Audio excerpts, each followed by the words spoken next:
Ready to fast-track your tech career with Infosys as a specialist programmer? Let's dive into how to ace it.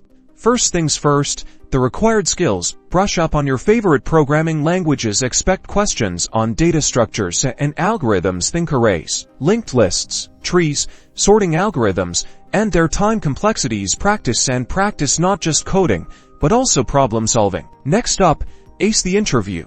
Study common interview questions, such as the explanation of your previous project, coding questions related to your resume, and more. Practice logical reasoning and puzzle solving, as these are crucial. Don't forget to refine your soft skills, especially communication.